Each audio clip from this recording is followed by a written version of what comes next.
Welcome. Hello, everybody, to this online event on how to bring territoriality to Interreg. My name is Mercedes Acitores, and together with my colleagues Robert, Philip, and Bernard, we will be running two sessions, one dedicated to functional areas and the other one dedicated to PO5. As you know, the original event we're going to be taking in Leuven, but due to the COVID-19 crisis, well, we decided to react as soon as possible and to change it into two online sessions. So today we will remain on territoriality and questions and answers for functional areas. And next week will be dedicated to PO5. We have already recorded some videos and we hope that you watch them in order to have a more reactive and more interactive session. I would like to introduce the experts, although you know them already, but hello, Eduardo Medeiros. Hi, Eduardo. Hello, Mercedes. Eduardo Medeiros, he's a geography professor and an integrated researcher in Lisbon University Institute. Then we have Nathalie Verschelde. I don't know if I pronounced correctly your last name, but hopefully. She works in the European Commission and DG Regio and the CBC unit. Good morning, Nathalie. Good morning, Mercedes, and good morning, everyone. And don't worry about my name. Okay. Nathalie is enough. Okay, fine, Nathalie. And then we have Jean Perroni, who is the Director General of the Mission Opérationnelle Transfrontalière, MOT. Hi, Jean. How are you? Hi, Mercedes. I'm fine. I hope you are fine as well. Hello to everybody. How we will proceed. There will be two parts.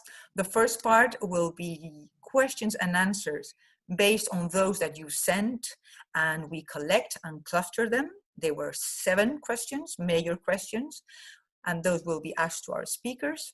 And after that, we will give the floor to you. And we will ask you to do some questions to ask for clarifications, and that will be done through Slido. So I think that's all from my side. Robert, it's time for you. The floor is yours. So thank you very much again, Mercedes. Yes, indeed. As you mentioned, we have received many questions from you during the registration to the original event that should have taken place in Leuven on the 17th of March, and we try to cluster those questions. We try to gather them together, and we come up with 7 which were repeated the most, or they are the most relevant. And our idea is that we will simply one by one ask those questions to our experts, to Nathalie, to Jean, and to Eduardo. And then afterwards we will go to the questions from you, from the audience. Let's maybe start with the first one. So the first one, how to spot a functional area? Is there any methodology, criteria that would help to acknowledge it? And both in the cross-border and transnational perspective. So I would ask maybe Eduardo to reflect on that.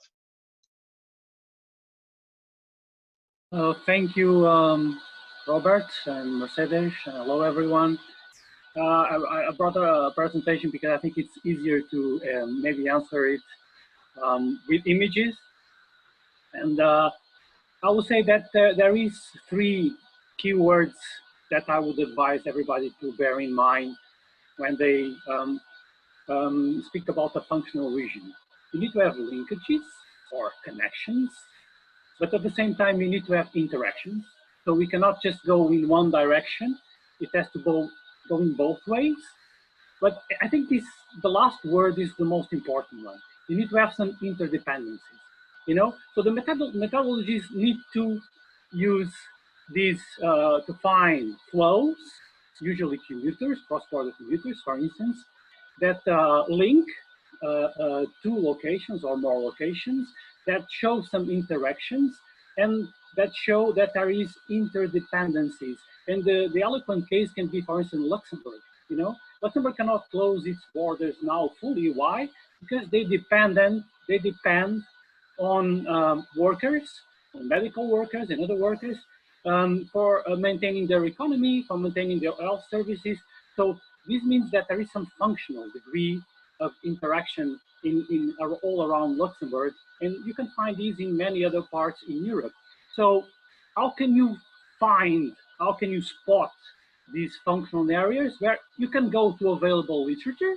You know, there is a lot of literature on functional areas. There are studies from OECD. There are studies, for instance, from European Commission. This is a very recent one. Don't forget that a functional area is a bounded space, you know, a geographical area where you can find these linkages or connections, these interactions and interdependencies.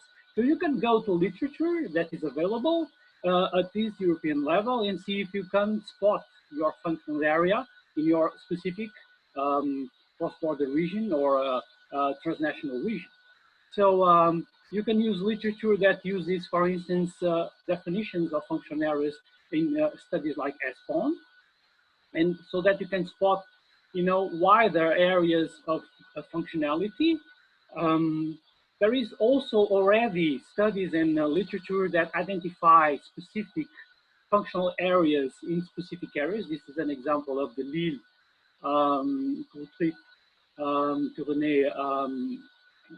what they call a cross-border metropolis. So you can try to find in literature, it will help you. There is also literature which you can use, which shows these commuting patterns, you know, that cross the border. And the methodology is always to try to find these flows, cross-border commuters, cross-border trade, transports, you know, across the area, which you can then delimit in a bounded space. You have it at a wider area. For instance, here you can find cross-border commuting between Denmark and Sweden, and Copenhagen and Malmo. If you go to the transnational spaces, you can use, it's very difficult to find cross-border commuting at this European dimension, but you find some connections in transports. This is Northwest Europe, where you have strong connections, interdependencies in in transnational transports. There are some colleagues of mine that tell me that there is some interactions between ports, for instance, in the Mediterranean area. So you can try to find these data to see if there is this interconnection, these interdependencies. And for instance, there is a lot of studies, for instance, for the Baltic Sea region on this transport connectivity that you can also try to find at this transnational level, certain, never forget these three keywords, you know, linkages, interactions, and interdependencies. If you can find it, then it's based on these three words that you use the methodology to find the connections in those areas. So in this is the first answer, this is the first question. Let me go here, try to disconnect this if I can. Okay. Thank you very much, Eduardo.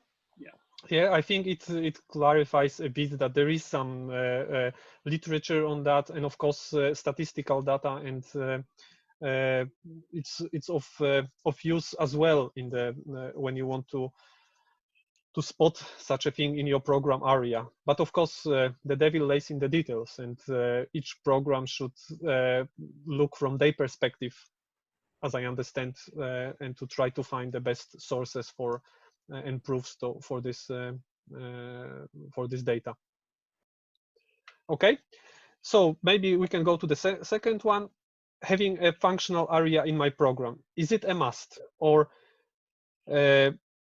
can the program support development of the completely new cross-border area, which does not exist at the moment?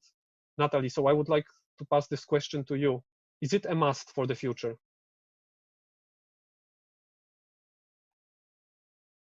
Thank you, Robert. And hi again to all and to those who joined us more recently. I can hear the doorbell going. Right. Let's agree that we clarify from the very start that this notion of functional area is not connected to any regulatory obligations, all right? And I want to be, of course, upfront, very clear about that. The discussion today is not about what does the regulation oblige us to do or prevent us from doing. It's about looking at ways in which we can be more effective, ways in which we can identify more easily and in a more objective manner the types of investments that we want and where they should take place. So is it a must? My answer would be, if you look strictly at the regulations, no.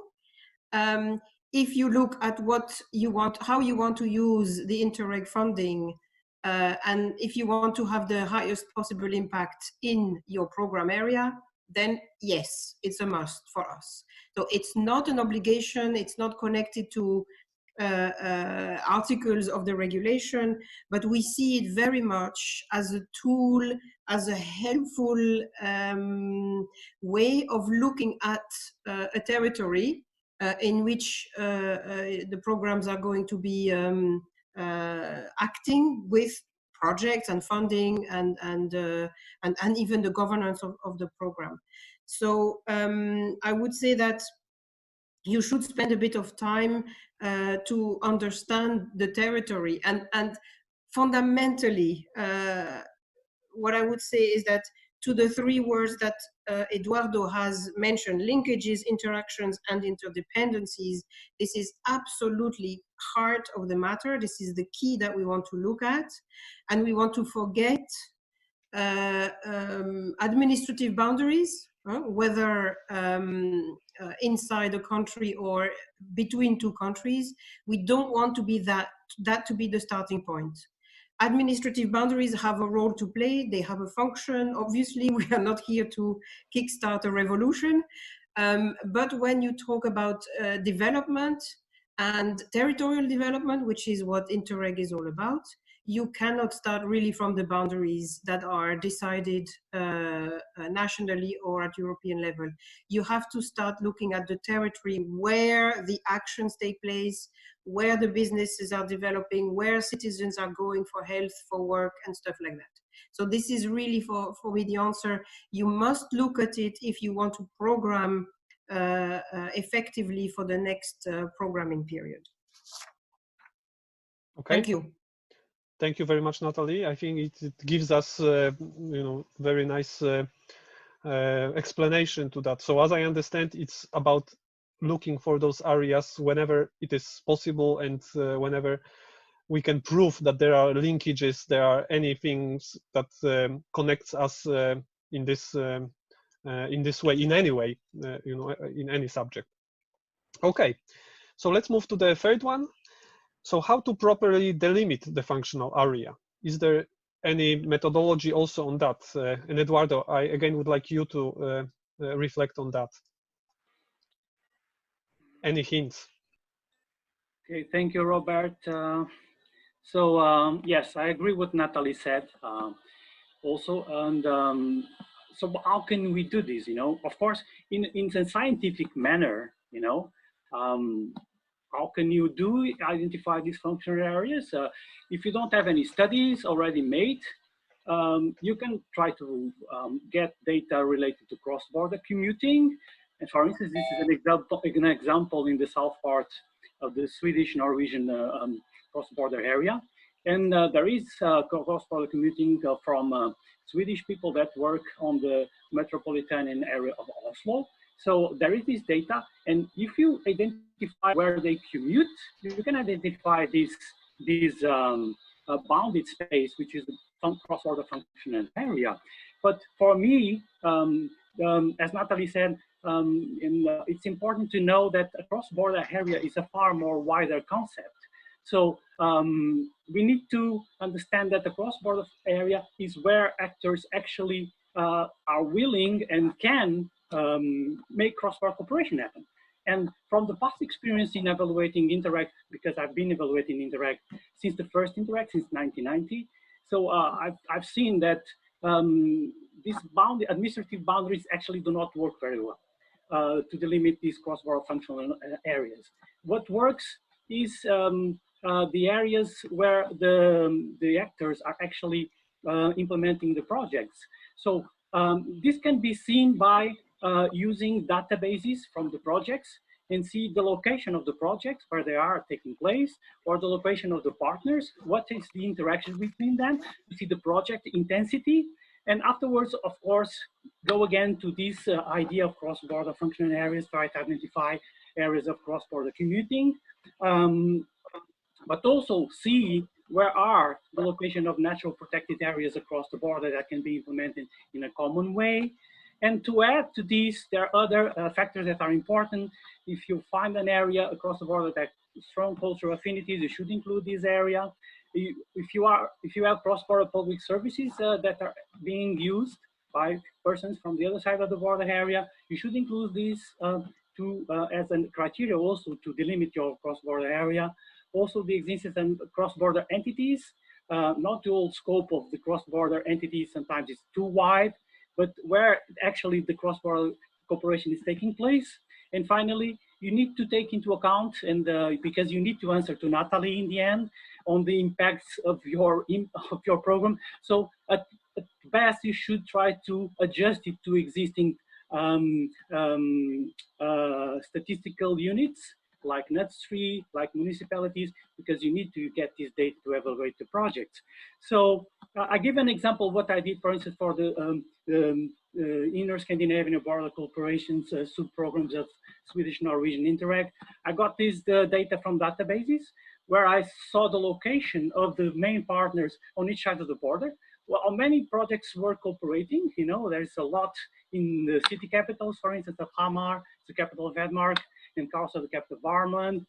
And then with this data from Borders Cooperation in Scandinavia, it's possible to define these flows. And you can see where this cooperation is taking place. You know, this is actually where cross-cooperation is happening. So this is important to know for all programs, where is this process is actually taking place, because in the end, this is the reality. And then you find the areas of cross-border commuting, the functional areas. You can have more than one. In this area, you only have one in the south part of the border, but in other cross-border areas like Portugal and Spain, we have more than one. You have north in Galicia, but you have in the south in Algarve and Andalusia, for instance. And then you find some areas that are natural protected that cross the border. Use all these 10 criteria that are already presented in the previous presentation, and you can actually delimit a cross-border area that, in my opinion, can bring more efficient and more effectiveness to implementation of the program. Okay. Thank you very much. Thank you very much for those hints again. Eduardo? Robert, can I come in? Yes, of course. Eduardo, could you is it possible for Eduardo to put up the slide again with the commuters between Oslo and Sweden? Because I think I would want to, if you don't mind, illustrate a little bit what I was saying before.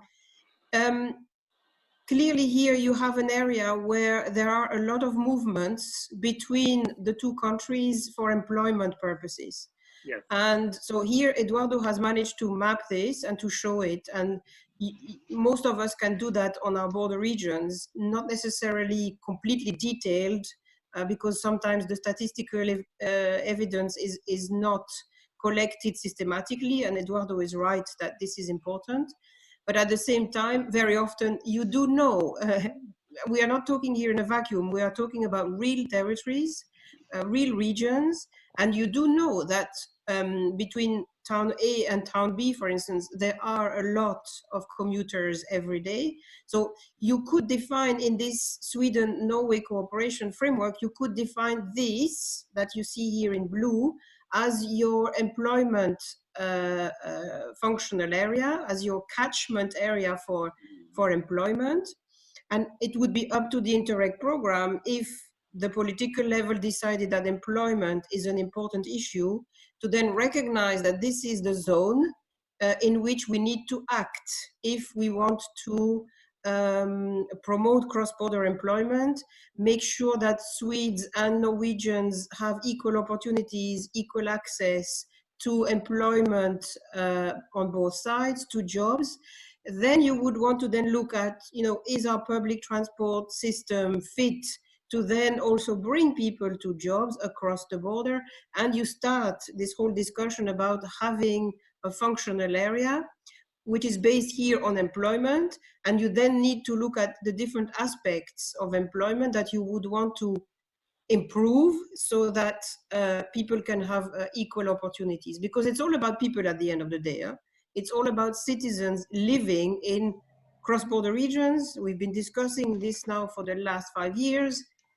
The main objective of Interreg is to make sure that people have opportunities, as many opportunities as people living, let's say, in the middle of a country, by having access to services and employment and education 360 degrees around themselves, not just on one side of the border. This is the perfect map, I think, here to illustrate that, for instance, under PO4, in a program, you could say this is the area we want to open for projects in the field of employment.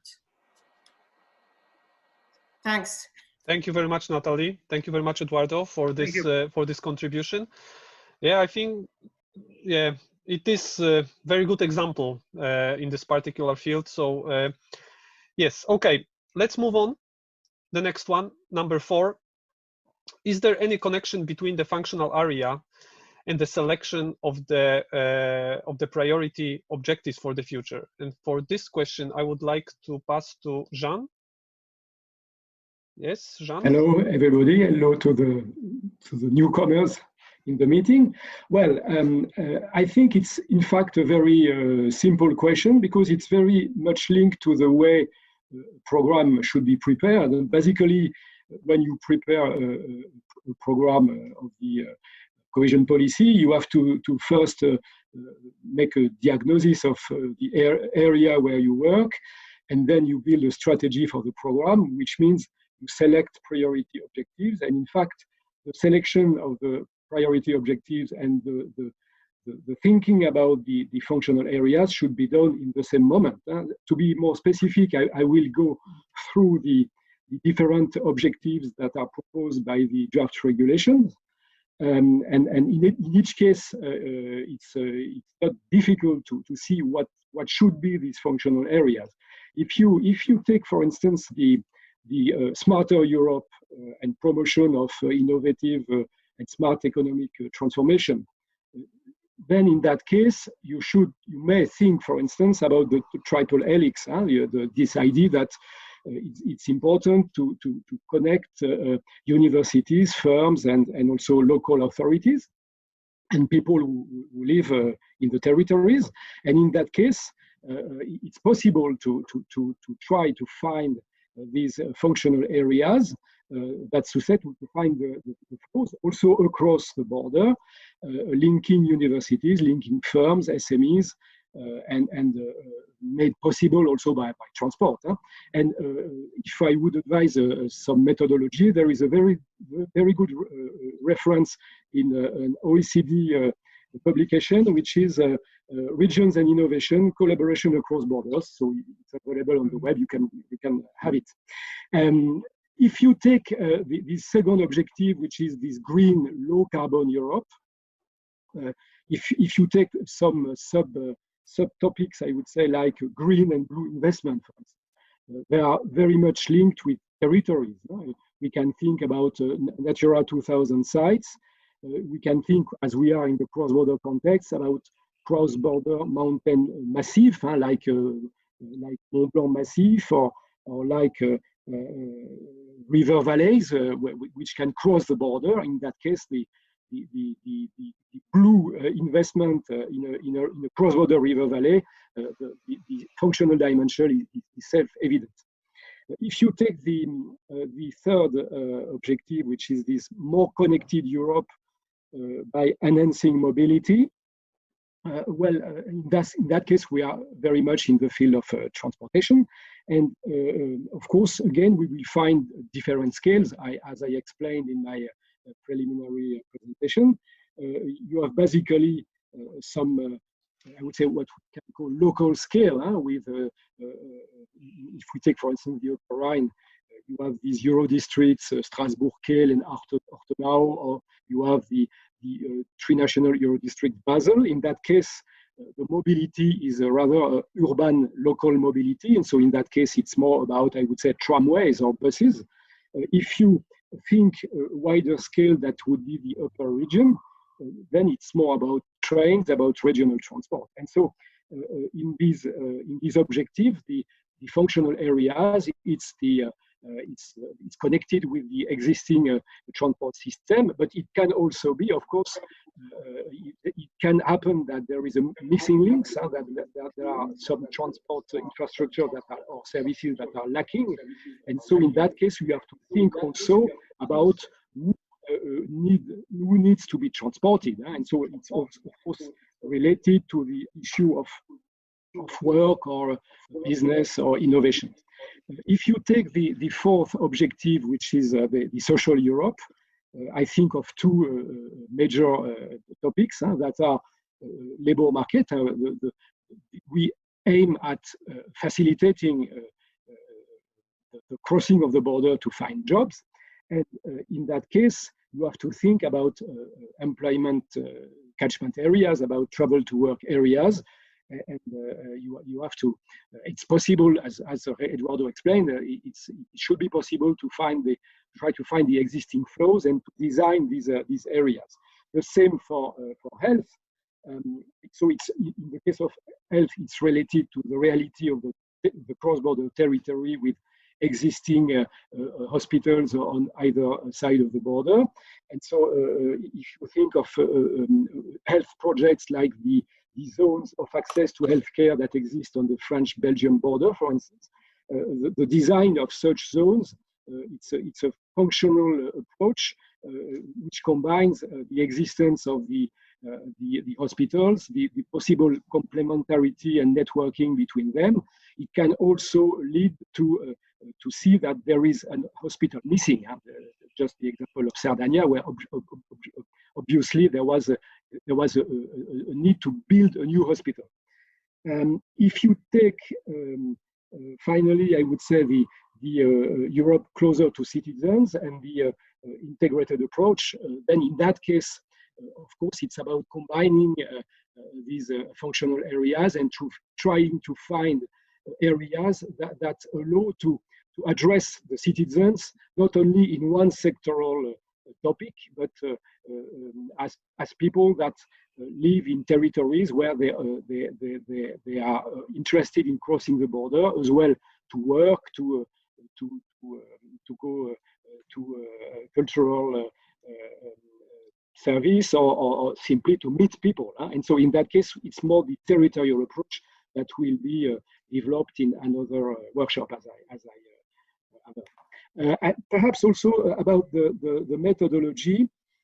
I think that there are many resources. It has been said that ESPON was a resource. I would also advertise the MOT website for Western Europe, where you have many ideas about these as well sectoral and territorial approaches. I would also basically say that at least every cross-border program has a fantastic document prepared by the Commission, which is the border orientation paper. Basically, they are very good documents as a first step, because they are designed with the sectoral approach, trying to describe these interdependencies and flows, and trying to propose some topics that the stakeholders can think about and define as well their objectives and these functional areas. Okay. Thank you very much. Thank you very much, Jean, for this explanation. So as I understand, of course, there is a clear connection between the functional area and the potential selection of the priority objectives. But at the same time, it is not limited, because it's a matter, how they are approached from which angle. So theoretically, if you have as you just explained, if you have those commuters, you can also go for many priority objectives. Depends on which you would like to concentrate in the end, which you would like to support. Of course. Okay, thank you very much. Let's go to the next one. So is there a connection between the program eligible area and the functional area? How to understand that? So for example, if the program should be covered by the whole, or it can be several functional areas in the programming program area. I think it was a bit explained, but Natalie, if you can also say a few words about it. Yes, thank you, Robert. As a starting point, the words eligible program area do not combine anymore. This notion you have to take out of your mind, okay? All of us, because there is no longer any question of eligibility connected to a location. So eligible program area, out. Forget it, just replace that in your vocabulary, erase it, it has to go somewhere else. We have a program area, yes, that remains for obvious reasons. We define for each cross-border zone or area, the NUTS 3 mechanically, yeah, we take that mechanically, the NUTS 3 on either side of the line, which is the border, go in the document and this is called the program area. And let's say this is the main focus of our action. This is the main area we want to change positively. Okay, so that's the program area. And then the functional area is something completely different. You have heard from the different interventions already this morning. It's not compulsory. It's a tool, and it's just to signal that you might wish in your story, in your narrative, which will then become your calls for proposals. You might wish to then explain the starting point. And have, for instance, a specific call under PO4, where you would then start by describing the functional area in terms of social Europe, and you would talk about health, employment, education, for instance, and then you would launch the call where people would clearly understand that if they are active in that sector, they can access the program, they can reply to the call for projects, because they contribute to a better social environment in that particular area. So the eligibility concept has to go out. This is definitely not something that we want to keep, and certainly not eligibility based on administrative boundaries. We are very aware that this is actually opening up something that, a level of uncertainty, because, everybody tells us, yeah, but it's not the same here and there for employment, for transport. Yes, it's exactly the point, that if you decide to go for one PO, please then also at the same time recognize and see and spot where the functional area is, so that all the actors of that particular functional area can actually be part of the program. That will, in any case, that will increase the efficiency and effectiveness of the investments. Did I answer the question? Yeah, and the second part was actually about if there can be more than one functional area within the program area. Of course, and there might be none. I mean, you might decide not to use the tool. I would be a little bit disappointed, and I would argue with you that you should do it, because it's a tool to make the investments much more effective. But of course, you can have different functional areas. As Jean said, there are, for instance, things that happen at a regional level all the time, because this is the most suitable level for instance, innovation is, in my opinion, very much something that is a regional function. And then you have things which are done very much at a more local level. And there you might want to then have a functional area which is a sub area of the program area, if you see what I mean.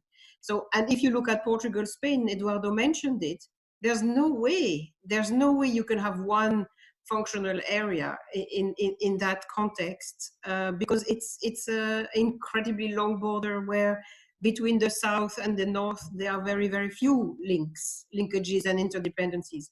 The interdependencies and links are between Spanish and Portuguese partners inside smaller functional areas, which are not covering the entire program area.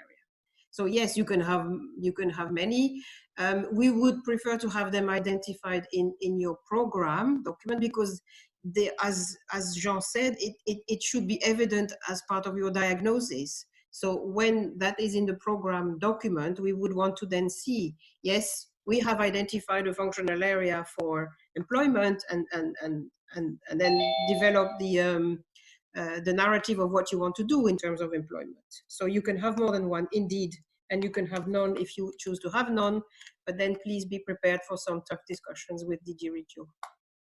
Okay, thank you very much for this brilliant explanation. But I will keep you still because there was one more question. Because so my understanding is, if we will have those, or we will include in our operational program those areas, how we should work then during the implementation, what we can do, your ideas, or how you would understand the implementation stage of this process. Well, I would say, of course, there will be there is no single solution. There is no magic formula. There is no one size fits all. This is all very, very much dependent program by program, which is also the beauty of the functional area, because you have to really look at your territory, at where you are operating. You have to know it quite deeply. And then you could say that, for instance, let's say an example that you are doing, you have decided to go for PO1 on innovation and PO4, and then PO5, which we won't mention today. You have chosen these two. I mean, for sure, I would say you really need to consider having either specific dedicated calls for these two different POs, or inside your if you do one call, inside your call having some very very detailed elements of what you want to do under PO1 and what you want to do under PO4. So you have to communicate very well what you are looking for under each PO. And you could, in your call for project, include a map, for instance, that you say, but the thing is, please don't create new boundaries. This is, I hope that it's clear from the concept that all of this is not about creating new boundaries. Functional areas also have this characteristic that because it's based on linkages and interactions, it cannot be simply put on the map once and for all. It's something which has some level of organic life of its own. But so you could put a map where you don't say if you're outside the map you're ineligible, because that would be going against the principle, but you would at least identify, a bit like in the map that Eduardo showed on Norway, Sweden. You would say, well, in terms of employment, in terms of research and innovation, it's very much a regional driven development, and we have big universities here and there, including also research facilities, and this is the functional area for PO1. And then you might want to say for PO4, let's say you have decided that healthcare is a big issue. It will be probably much more local, unless you have, again, two university hospitals at regional level. But you might want to say, well, actually what we want to do here is make sure that all the citizens of the cross-border region have a fairly balanced and equal access to hospitals, and you would then put in place projects there in a more localized area of the program area, where you would then promote projects in terms of access to healthcare, cooperation between centers. Look at Austria, Czech Republic with the Health Across project, where they have built a joint medical center now by the border, accessible to both sides. And this is quite localized, because people don't travel 5 hours for medical care, unless it's a very specialized medical care, but that's not really then the issue for the cross-border region. If you're looking for standard, what I call medical care, you would want to do that within an hour's drive of your home. So look at that, and that would be a different zone probably from the one that you have for PO1, where you do have to have these universities, research facilities, and businesses that will work with each other and might not be found in a small local cross-border region. Mm-hmm. So, just to summarize, of course, different functional areas in the future program, they should be also treated from the different perspective. And as you mentioned, for example, restricted calls or some kind of mechanism can be implemented in order to to make it more efficient in the future. Yes, I would say that you will inevitably, if you take this seriously, you will inevitably identify different functional areas for different types of interactions. Again, let's go back. Employment, for instance, on one side, health or innovation. You will identify different areas, and more you should probably also go for specific calls, because you can really be provide support to a sector. You can be more, you can tailor make the calls much more if you say, okay, we launch a call only on innovation, and then you can be very explicit about who you're waiting for, which types of beneficiaries you are wanting to see, and then you could launch another call the next month on another topic, on healthcare, and you would talk again to a different type of interlocutors and potential beneficiaries. And so that's one way. It's not the only way, but that's one way you could envisage doing it.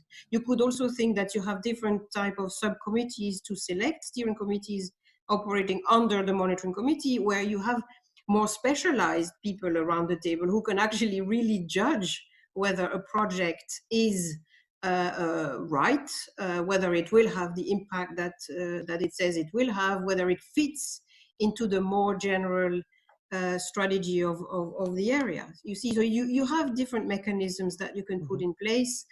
The governance, of course, if we seriously look at functional areas as one way of basing our programming on, then we need to also look at governance. The two have to really go hand in hand. I think if you only do an effort at identifying functional areas and then it has no impact on the governance, I'm not sure it will be as effective as we would want. Okay, thank you very much, Natalie, for this very detailed explanation. Last question to Jean.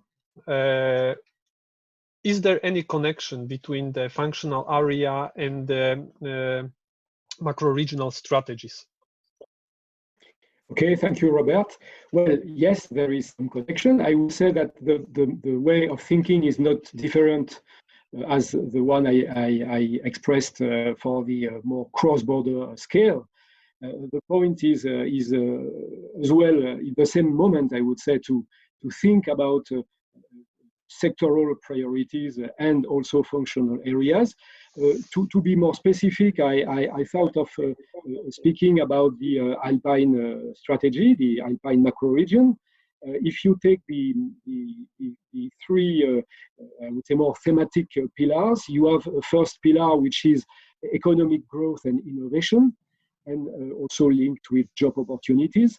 It should be said, as the ones who know the region, that it's not only mountains, it's also Piedmont, it's strong cities in these places close to the mountains, where you have universities, research centers, firms, and if you take again this triple helix, you can have, you should have, I would say, research firms and people living there working together, but it can be also the case across the border and at the scale of wide regions.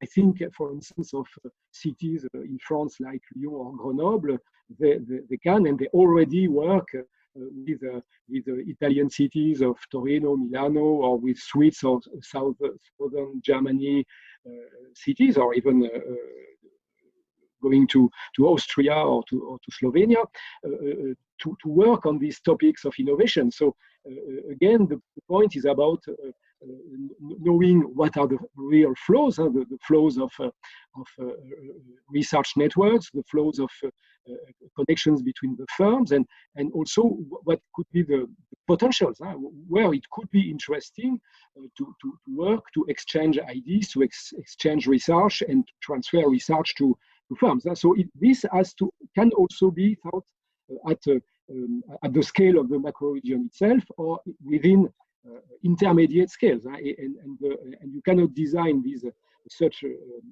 strategy without thinking functional, I would say. If you take the mobility and connectivity, again, it's I would say rather easy because it's very strongly linked with infrastructure and with transport services. Basically, the strategy aims at sustainable internal and external accessibility. So if you take the internal accessibility, it can be about regional transport at different scales, but it includes also sometimes some cross-border regions like the Genève area or the Le Mans area or the Mont Blanc Massif. You can also have connection between the macro-regional scale and I would say smaller mountain areas within the macro region.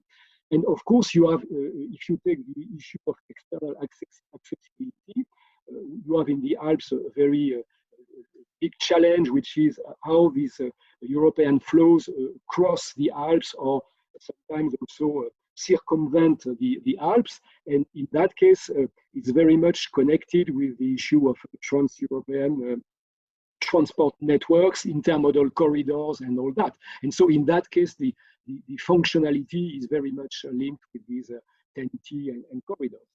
If you take the third pillar, which is environment and energy, if you take more specifically the issue of environment, natural resource, and so on, of course, you can think about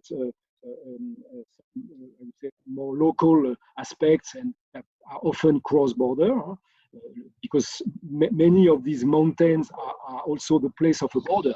But you have also the overall the trans-European dimension, topics like green infrastructure. The Commission now tells about the 10G for the green infrastructure.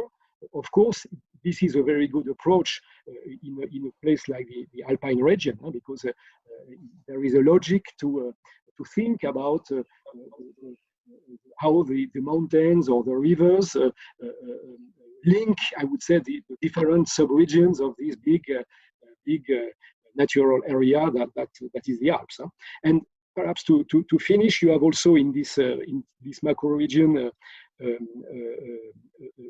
fourth pillar, which is about governance, and in such an area, it's as well very important to build good territorial multi-level governance and to address as well the area as such, because this Alpine region is as such to a certain extent a functional area, and so you need to build a good governance. But of course, you have also more regional, sub-regional places to deal with, and this Alpine region is very interested in building a good governance. So that would be my statement for these macro regions.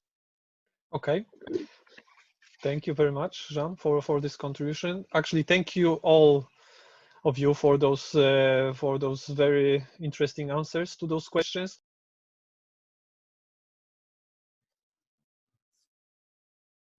The first one: which approaches on defining functional areas are the most relevant for the programs at the external borders? So, any volunteers from our speakers? Are there any? If I may, I don't see differences using the methodologies specifically for external borders. I presented a case in which you have an external border, which is Norway, and the same methodology can be applied in either external or internal borders, because it always depends on data. I heard Natalie and Jean-Pierre, and I agree we can use data related with governance, with innovation. The question is, can we get this data? This is always the most difficult part when you do this kind of delimitation. For the most part, you have cross-border commuting data. I remember when I made studies on commerce, cross-border commerce, I had to pay this data and it's very incomplete. So you might want to use it, but if it doesn't exist, you have to put it aside.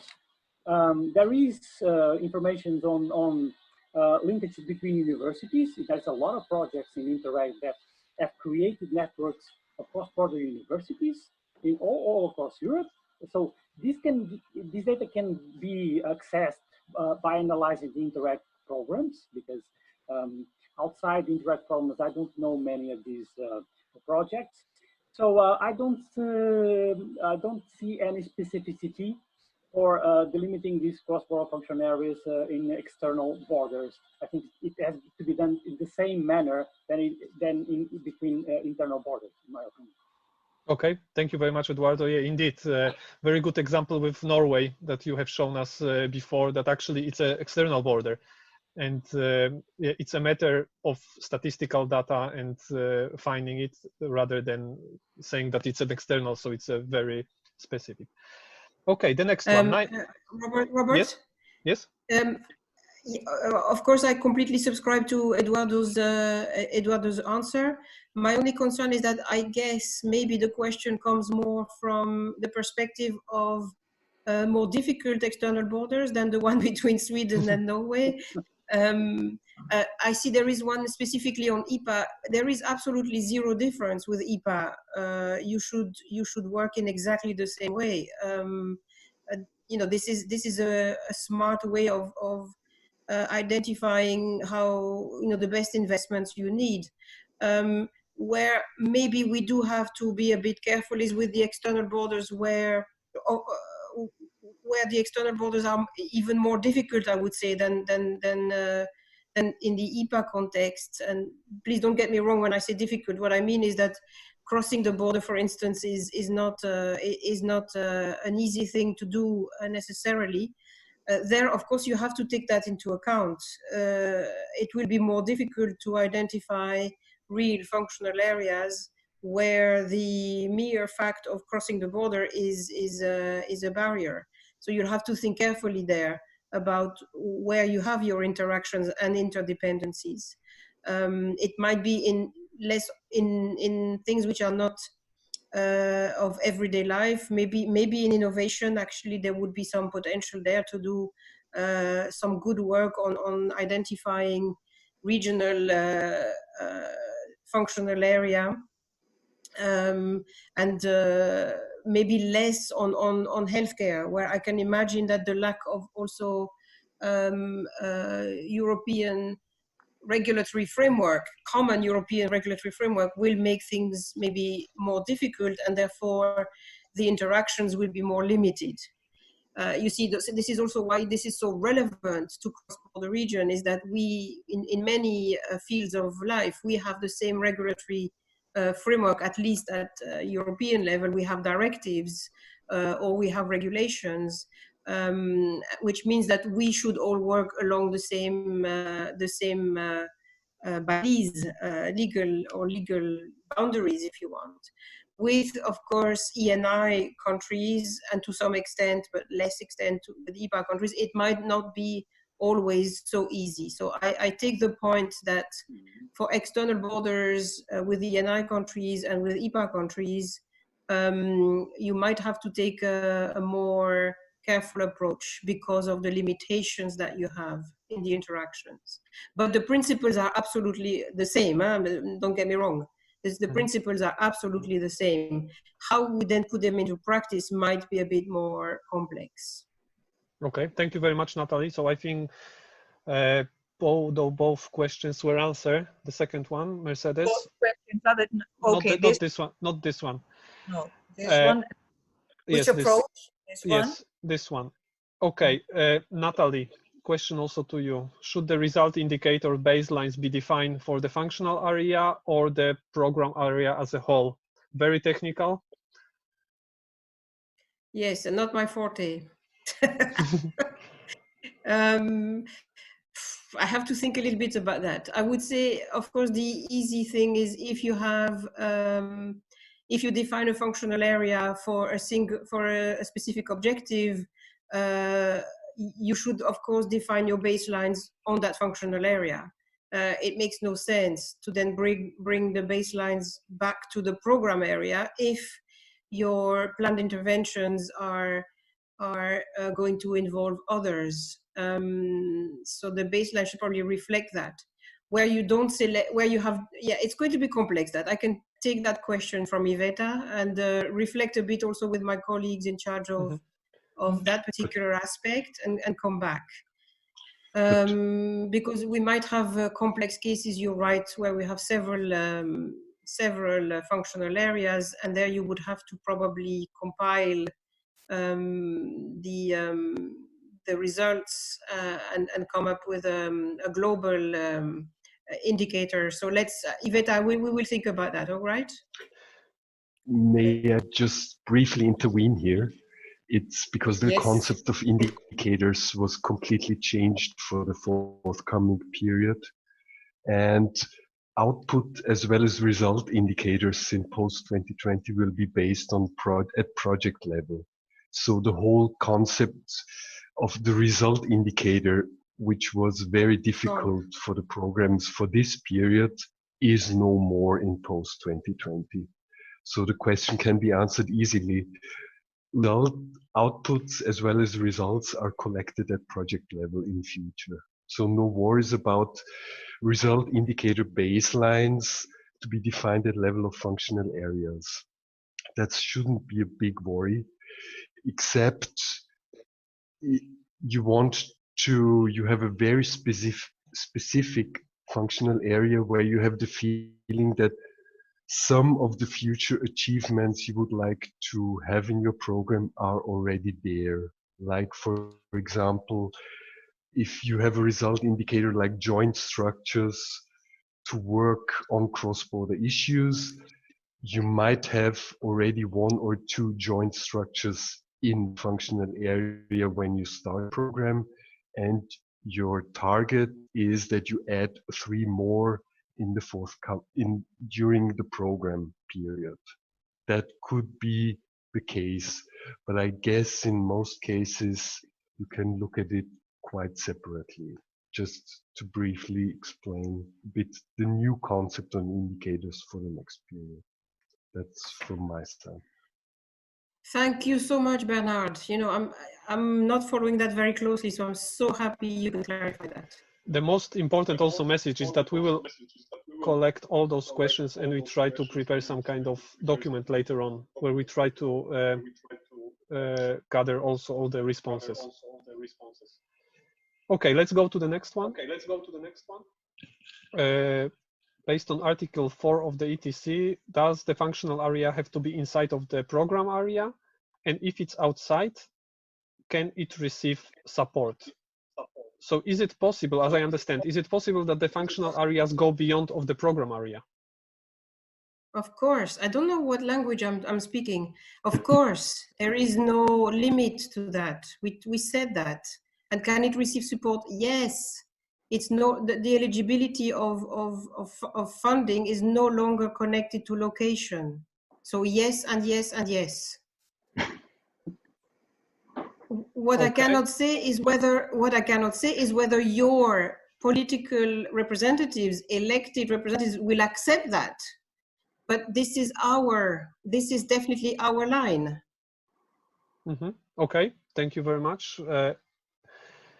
Next one with the IPA programs, I think it was already answered, yes. And then the next one is capacity building needed on the territorial approach.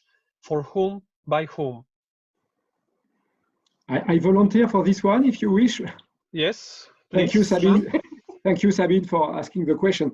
Well, I think certainly capacity building is needed because I would say there are different worlds of stakeholders. Interreg world and the world of regional policy is one. The world of territorial approach, of spatial planning, of territorial development is not exactly the same network, the same people, and so they need to work together. And so I will be more specific on the cross-border territorial dimension.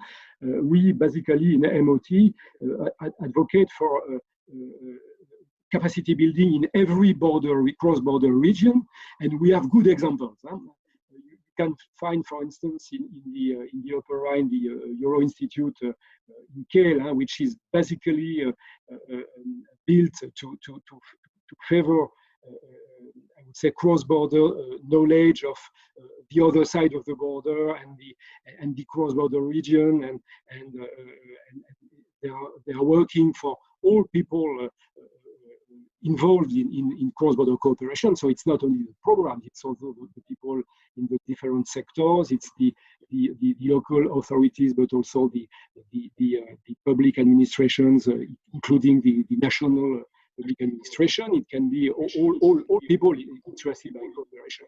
You have also very good examples in other parts of Europe. For instance, the ITEM Institute connected with the Maastricht University. It's often, this capacity building is often built on the resource of universities, of course. And you have also a network of these Euro institutes, which is TAIN, which exists on several borders in Europe and which works at the European scale. So I would say, to be short, it's good to think of this capacity building in every cross-border region, and it's possible to support building with the programs under your control, Nathalie. I think that the priority on governance might help to build this capacity building, and it would be good also that all this capacity building is networked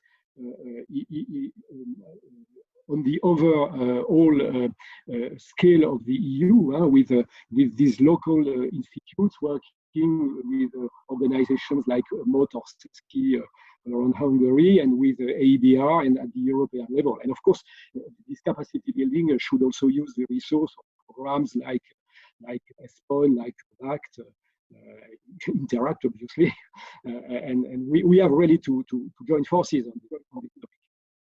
Okay, thank you very much, Jean. Let's go to the next one. Is it a good idea that the functional area would be managed by the EGTC, including areas larger than the program zone? EGTC. Alors, can I take that yes, as a starting point? Then I think Eduardo, I'm mixing my Portuguese guys here. Eduardo and Jean could come in. Of course, a functional area, I said also in my presentation on PO5 that one of the indicators sometimes can be the existence of an institution that manages a cross-border area, can be an indicator, one indicator of the existence of a functional area. And in that case, well, of course, we would love if the EGTCs, which are in those areas, are highly involved in programming and implementing the program. Now, if you touch upon the question says would be managed by an EGTC, so the functional area would be managed by an EGTC. Yes, well, yes. I mean, I think about, I'm not sure they are very often bigger than the program zone. They are normally smaller than the program zone, but if they are, why not? Why not? There is no problem that the function, but alors, it's anonymous, so I'm not sure who posed the question, but is it a good idea that the functional area would be managed? What does that mean? The functional area is managed. If you talk about the program itself and say, look, we have here a functional area in PO4, and we would like this to be managed by an EGTC because it coincides with the functional area. Well, then yes, you're going a lot further than we are suggesting, but it's great that you might say the EGTC becomes an intermediate body and then implements that particular PO or SO. That's totally feasible, of course. They would have to then become an intermediate body, unless you then go into the area of PO5, where we are talking here not about a sectoral functional area, but an integrated territorial area. In that case, you know, we have very specific governance requirements under PO5, which don't apply to PO1, 2, 3, and 4. So if you wanted to do PO5 in that particular functional area and use the EGTC as a manager, that would be perfect. I think we would come out and give you some sort of medal or a bottle of champagne or something like that. That's absolutely what we would very much want to see, actually. That if you have an EGTC which covers your program or part of your program, and you want to do integrated territorial development, please use the EGTC as the vehicle and the tool to do that, yes. Not just integrated, but the cross-border planning in a more broad vision. Yes, I see that as a good idea. Yeah. Okay, thank you very much for this explanation. Let's go further. Functional areas in the cross-border context have to be of cross-border nature. That's well, pretty obviously, I would say yes. I mean, because when you take a functional area, you take the area where the interaction happens or where the interdependencies happen. And in our context, it has to be cross-border. I mean, we talk about Luxembourg. We don't take just Luxembourg. We take Luxembourg and the neighboring regions where the interaction takes place. Luxembourg is very often the recipient, for instance, of cross-border commuters, but they leave home from somewhere which is outside of Luxembourg. So it has to be indeed the cross-border area. Yes, it has to be of cross-border nature. I think if you found that you have a small urban functional area inside the cross-border area, but it's only on one side and it's not based on the interaction with the other side, that would not be eligible under Interreg. It would have to come under your regional or national programs. Okay, thank you.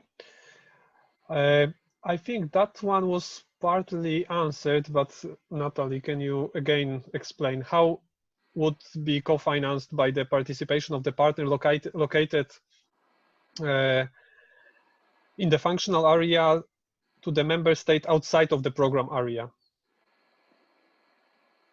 How would be co-financed? I understand that the partner comes from the member state, but it's not part of the program area.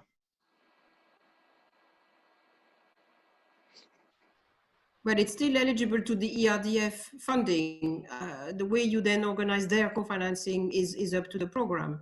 But the ERDF co-financing would be eligible.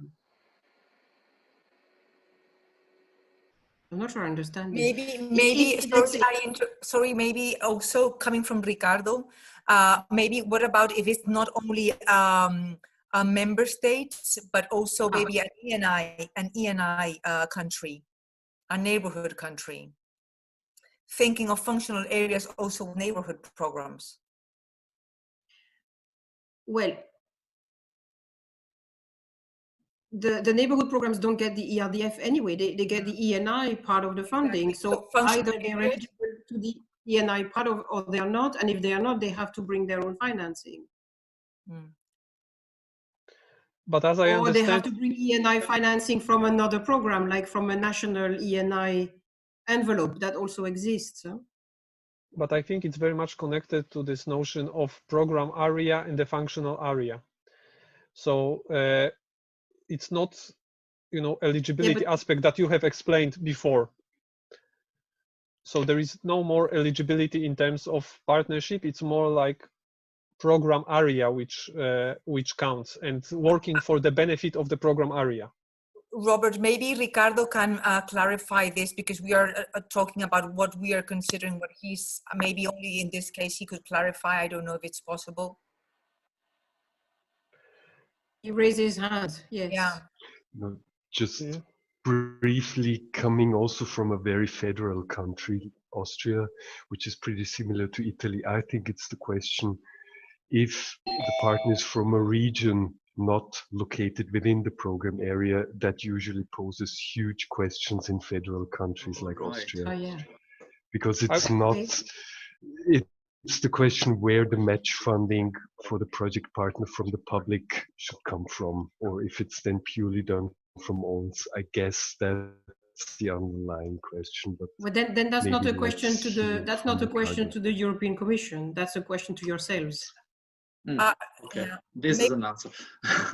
Okay, sorry, just because I had I was raising my hand just to clarify. I mean, I had to adapt a bit the original question to Slido, so probably that member state reference was misleading.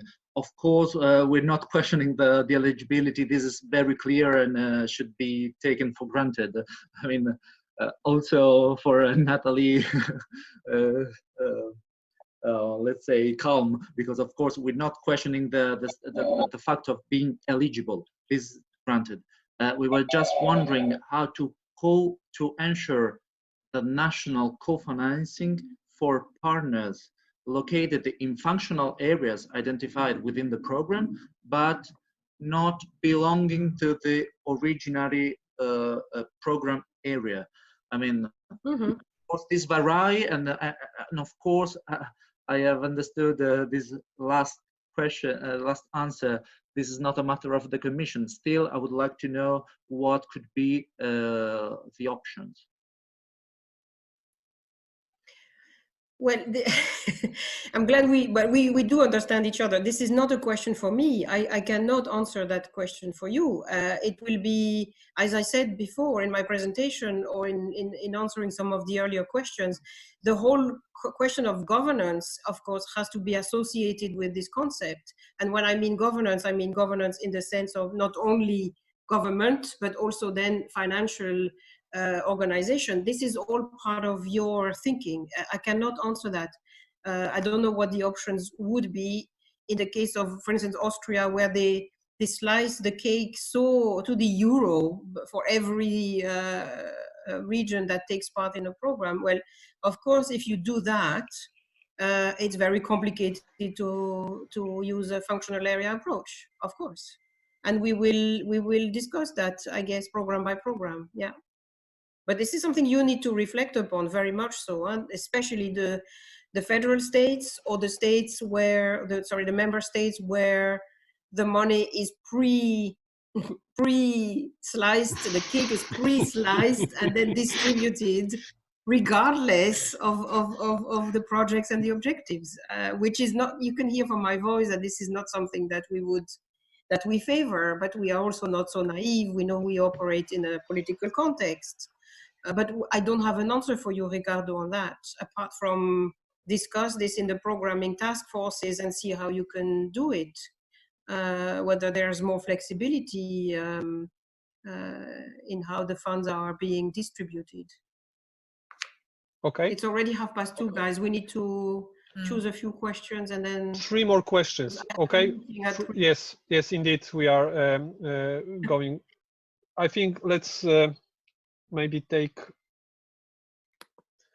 this one was answered.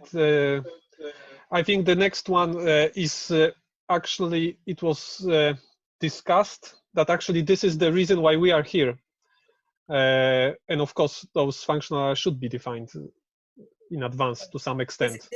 This has been already answered. Yes. Yeah, it should be in the program, really, the document. Yes. A functional area in a transnational program. I'm sorry that no one is here from D1. I think to some extent, Eduardo mentioned a few things on corridors. I don't know, actually. I'm not a transnational competent person, so I would say, well, in sea basins, you will have functional areas inside sea basins, for instance, between maybe islands that are connected to each other from different, islands from different member states, which are connected between themselves, would be a functional area. Eduardo, I see you are ready to jump in. No, I was just expressing some ideas. It's very difficult to find data to show interdependencies at the transnational level. To identify functional areas at the transnational level is far more difficult than at the cross-border level. But Peroni and you also already spoke about many areas in which this can be, in which these interdependencies can be found, at transports, at managing a large river like the Danube or Rhine, at managing interdependencies between ports in the Mediterranean, but it's very difficult. Very difficult. You need to find the proper data. It's a challenge. I can complete if you wish. If you take, for instance, Northwest Europe, which is a transnational area but not a macro region, perhaps it should be, but another case, you have very concrete examples. For instance, you can the issue of transnational rivers like Meuse and Rhine. I mean, basically, the origin of this program is based on the program which was fighting against floods in the 90s. Typically, the Meuse and Rhine river basins are functional areas to fight the risk of flooding. Another example in this area is these high-speed trains networks that are very dense in the area. It was already explored by projects in this area. For instance, the fact that some cities are connected through the Thalys or through the Eurostar, it has also a territorial meaning, and in that case, the functional area is the area that is irrigated by the transport infrastructure, for instance. Okay. Yes. Can I also say, I remember very well when I was working a long time ago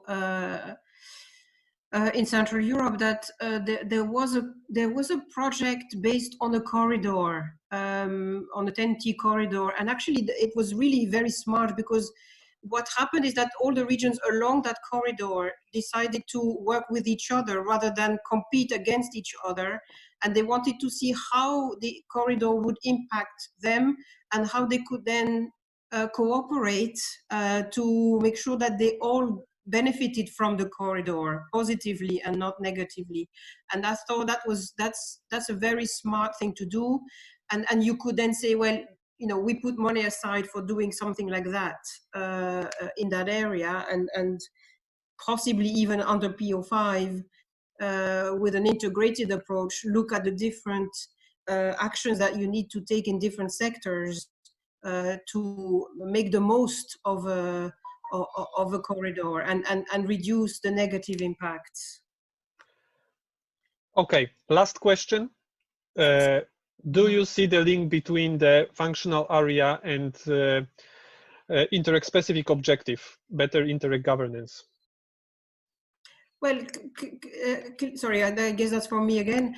Clearly, functional areas, you have to, it's a challenge in terms of how you manage functional areas, what you should be doing and how and who, because they, by definition, they go beyond these administrative boundaries.